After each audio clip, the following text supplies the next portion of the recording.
नमस्कार, मेरा नाम है देवाशीष मिश्रा और स्वागत है आप सभी का प्रशासनिक गुरुकुल की इस कक्षा में।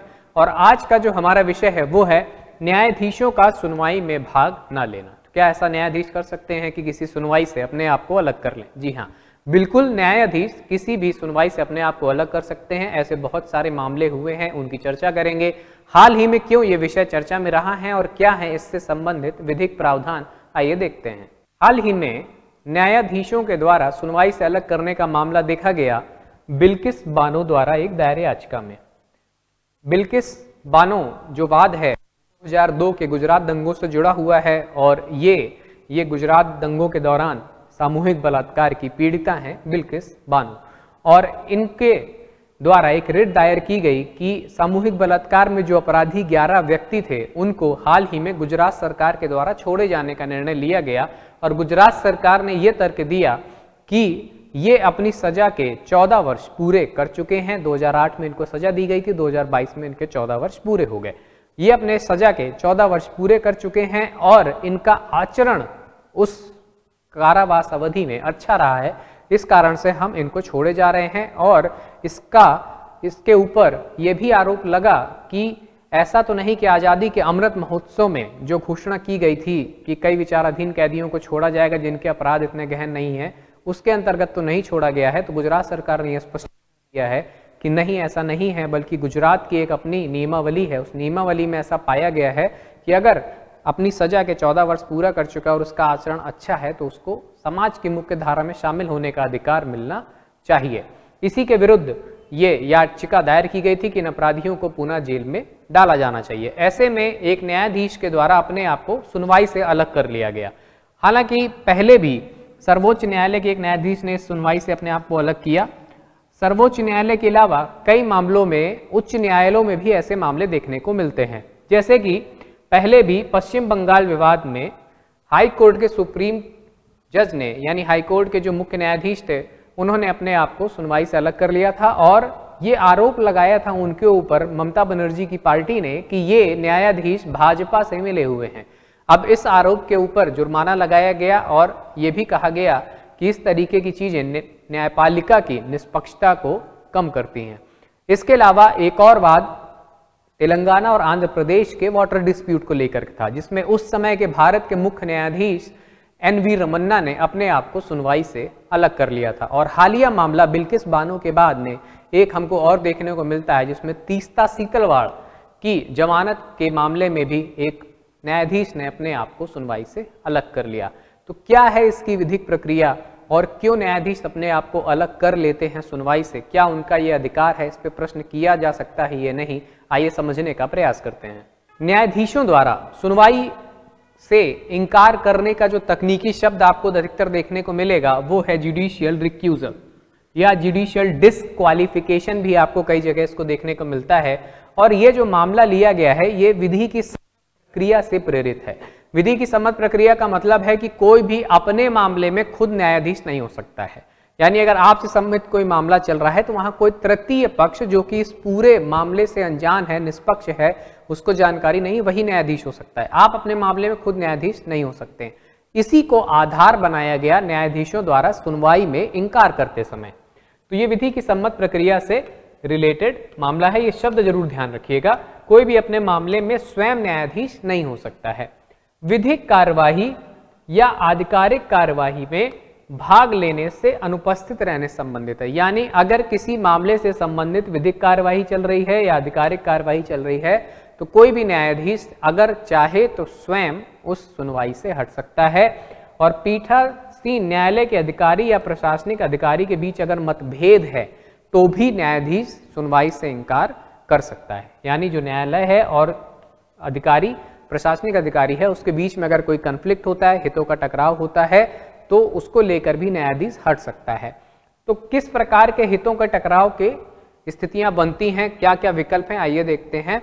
अगर जो न्यायाधीश है उसका किसी पक्ष के साथ पहले कोई व्यक्तिगत संबंध रहा है, कोई पहले का संबंध रहा है या कोई व्यक्तिगत संबंध उस न्यायाधीश का है किसी भी एक पक्ष के साथ में, जिसका भी मामला चल रहा है वहां एक पक्ष होगा, एक प्रतिपक्ष होगा। दोनों में से अगर किसी के साथ में भी कोई संबंध है पहले का या कोई व्यक्तिगत संबंध है, कोई रिश्तेदार है, कोई पड़ोसी है, कोई जानकार व्यक्ति है, तो वो न्यायाधीश अगर चाहे तो अपने आप को सुनवाई से अलग कर सकता है।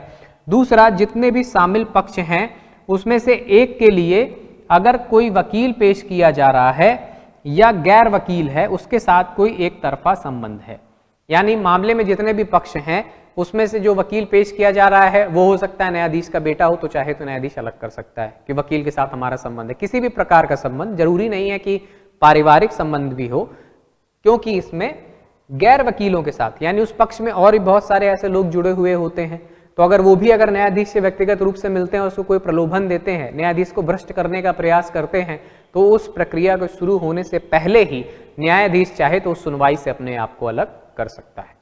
इसके अलावा अगर उसी मामले में पूर्व में अधीनस्थ न्यायालय में न्यायाधीश रह चुका है, यानी कोई केस है, अब हमारे यहाँ केस 10 से 15 साल तक चलते हैं कभी कभी, तो उस समय कभी हाई कोर्ट में कोई केस रहा हो और सेम केस आपका पहुंचा सुप्रीम कोर्ट में, उस समय तक वो जज भी प्रमोट होकर सुप्रीम कोर्ट का जज बन गया और उसी के बेंच में वो मामला आया, तो वो चूंकि पूरा मामला सुन चुका है, उस पर एक बार फैसला दे चुका है, तो अब न्यायाधीश अगर चाहे तो उसके पास में अधिकार है कि वो उस सुनवाई से अपने आप को अलग कर ले। अगर किसी अधीनस्थ न्यायालय में वो न्यायाधीश रह चुका है, अगर उसने किसी केस में वकालत भी करी है, तो चाहे वही अगर न्यायाधीश हो जाता है आगे चल करके उस मामले में, तो भी वो मना कर सकता है सुनवाई से।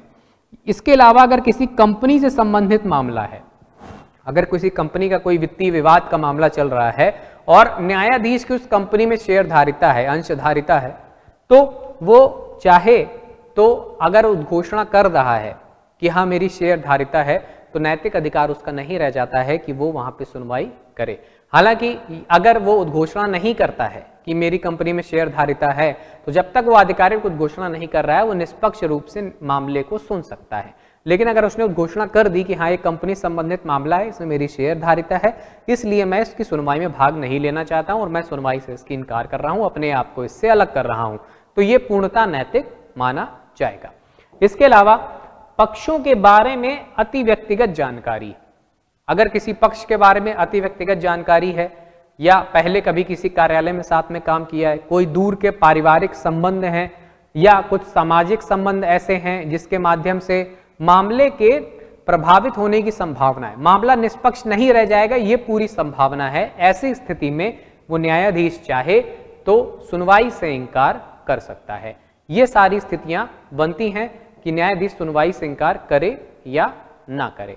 इसके अलावा न्यायाधीश के द्वारा सुनवाई से अधिकार पे कोई प्रश्न चिन्ह नहीं उठाया जा सकता है कि कोई भी तृतीय पक्ष या संस्था या कोई राजनीतिक पार्टी या कोई व्यक्ति इस पे सवाल उठाए, ऐसा संभव बिल्कुल भी नहीं है।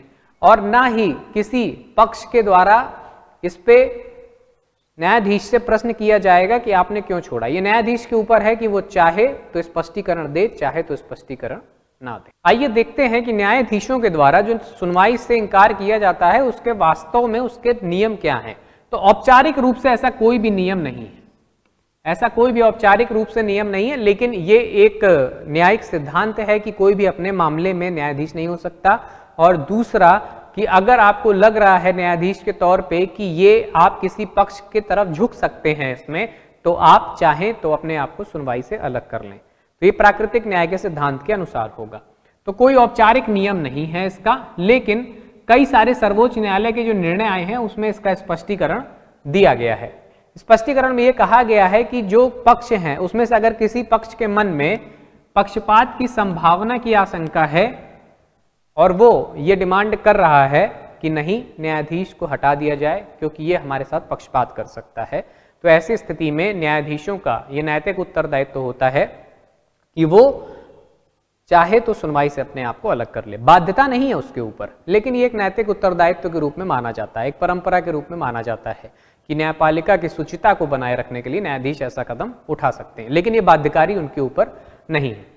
सुनवाई से अलग होने का निर्णय न्यायाधीश द्वारा स्वयं विवेक पर निर्भर करता है कि वो अपने आप को हटाता है या नहीं हटाता है, और इसका कारण बताने हेतु वह बाध्य नहीं है, ये न्यायाधीश की इच्छा है। कुछ न्यायाधीश वकीलों को स्पष्टीकरण दे देते हैं कि हाँ देखिए मैं इस कारण से हट रहा हूं, क्योंकि जो भी वकील है उनको ये बताते हैं कि देखिए मेरे ऊपर प्रलोभन देने का प्रयास किया गया है और अब अगर मैं सुनवाई करूंगा तो ये माना जाएगा कि मैंने इस प्रलोभन से प्रेरित होकर के निर्णय दिया है। हालांकि मैं इसमें लिप्त नहीं हूं, लेकिन फिर भी चूंकि संभावना एक है, एक आशंका है, इसलिए मैं अपने आप को सुनवाई से अलग कर ले रहा हूं। तो इस आधार पे भी न्यायाधीश की इच्छा है कि वो बताए या ना बताए कि वो क्यों सुनवाई से अपने आप को अलग कर रहा है। अब अगर उसके ऊपर दबाव बनाया जाता है तो ये न्यायिक प्रक्रिया में हस्तक्षेप माना जाएगा और न्यायालय के द्वारा इस पर जुर्माना भी लगाया जा सकता है, जैसा कि हमें देखने को मिला पश्चिम बंगाल के बाद में।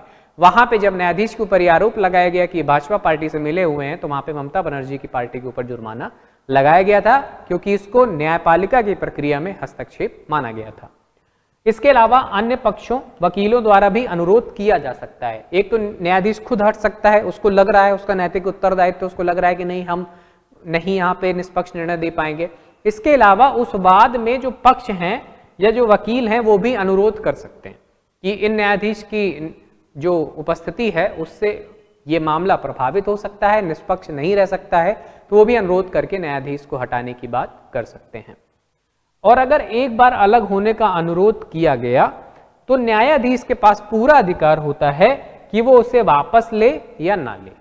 यानी अनुरोध किया गया है तो वो हटे या ना हटे, ये न्यायाधीश के ऊपर है, ये बाध्यकारी नहीं है न्यायाधीश के ऊपर। यानी जब वो स्वेच्छा से हट रहा है तो उसके ऊपर कारण बताने की भी बाध्यता नहीं है। और अगर किसी तृतीय पक्ष या वकील के द्वारा भी अनुरोध किया जा रहा है न्यायाधीश को हटाने का, तो उस स्थिति में भी वो बाध्यकारी नहीं कि वो हटे ही, वो चाहे तो अनुरोध को रखे या चाहे तो वापस ले। इसके अलावा अगर वो अनुरोध को स्वीकार कर लेता है या खुद भी हटने का प्रयास कर लेता है कि नहीं अब मैं सुनवाई से नहीं हटूंगा, उस स्थिति में क्या होता है? उस स्थिति में जिस कोर्ट का वो मामला है, जिस न्यायालय का मामला है, उस न्यायालय का मुख्य न्यायाधीश द्वारा नए सिरे से उस मामले पर एक नई पीठ बनाई जाती है और उस नई पीठ को वो मामला सौंपा जाता है। कई बार पक्षों और वकीलों के द्वारा भी अपनी पसंदीदा पीठ को मामला हस्तांतरित करने का अनुरोध किया जाता है। उसका भी विचार मुख्य न्यायाधीश कर सकता है कि जिसके पास में इनको न्याय मिलने की ज्यादा संभावना है उसके पास में इनको भेज दिया जाए। तो ये थे वो नियम जो सुप्रीम कोर्ट ने कुछ मामलों में तय किए हैं। न्यायाधीश की जो शुचिता है, जो उसकी गरिमा है, जो उसकी प्रतिष्ठा है, उसको बनाए रखा गया है, उसको पूरा विवेकाधिकार दिया गया है, कोई बाध्यता उसके ऊपर नहीं है। ये केवल एक नैतिक परंपरा के रूप में वर्तमान में संचालित हो रहा है। न्यायाधीशों द्वारा जो सुनवाई से इनकार किया जा रहा है, इसकी कुछ हानियां भी हमें इस नैतिक परंपरा की देखने को मिलती हैं, जैसे न्यायिक प्रक्रिया में देरी। कई बार क्या होता है कि यदि पहली स्थिति, यदि अगर न्यायाधीश ने अपने आप को अलग कर लिया, अब वहां पे मुख्य न्यायाधीश के ऊपर यह अनिवार्यता है कि वो एक नई पीठ का गठन करे, उसको नए सिरे से मामले को समझना होगा, पढ़ना होगा और वो निर्णय देगा। दूसरी स्थिति हो सकती है कि किसी पक्ष के द्वारा यह निर्णय लिया जाए या अनुरोध किया जाए कि इस न्यायाधीश को हटाया जाए और दूसरे न्यायाधीश को पीठ में मामला हस्तांतरित किया जाए। उस स्थिति में भी समय लगता है। अब भारत में इतने ज्यादा मामलों की संख्या है, तो इतने मामलों की संख्या में न्यायिक विलंबता हमेशा चर्चा में रहा है। न्यायिक विलंबता में, न्यायिक प्रक्रिया में देरी होती रहती है इन सब मामलों के कारण, तो ये एक इसकी हानि है। इसके अलावा न्यायिक स्वतंत्रता में बाधा। न्यायपालिका की एक प्रक्रिया है, वो स्वतंत्र प्रक्रिया है और न्यायपालिका स्वतंत्र है, ये आपका उल्लिखित भी है। तो स्वतंत्र न्यायपालिका की गरिमा को अगर हमें बना के रखना है तो लोगों को इस तरीके के अधिकार नहीं दिए जा सकते कि न्यायाधीशों की गरिमा और प्रतिष्ठा को वो हानि पहुंचाएं या उनके ऊपर पक्षपाती होने का आरोप लगाया जाए। इससे क्या होगी कि न्यायिक स्वतंत्रता में बाधा आएगी और इसके साथ साथ न्यायिक निष्पक्षता में भी कमी आएगी। ये दोनों एक दूसरे से जुड़े हुए हैं। जब न्यायिक स्वतंत्रता में कमी आएगी तो निष्पक्षता के बारे में लोग प्रश्न उठाना शुरू कर देंगे कि भारत की न्यायपालिका निष्पक्ष रह गई है या नहीं, और ऐसी प्रवृत्तियां प्रेरित कर सकती हैं आगे अन्य मामलों को, और अगर ऐसे मामलों से प्रेरित मामलों की संख्या बढ़ गई तो न्यायिक प्रक्रिया में और देरी होने लगेगी।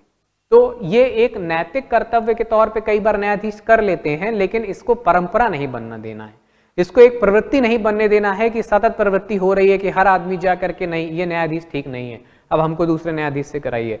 तो उससे न्यायिक विलंबता होगी, न्यायिक निष्पक्षता पर प्रश्न चिन्ह लगेगा, न्यायिक स्वतंत्रता में बाधा आएगी और न्यायिक मामलों में देरी भी होगी। अब चूंकि इसमें देरी इसलिए भी होती है क्योंकि स्पष्ट नियमों का अभाव है।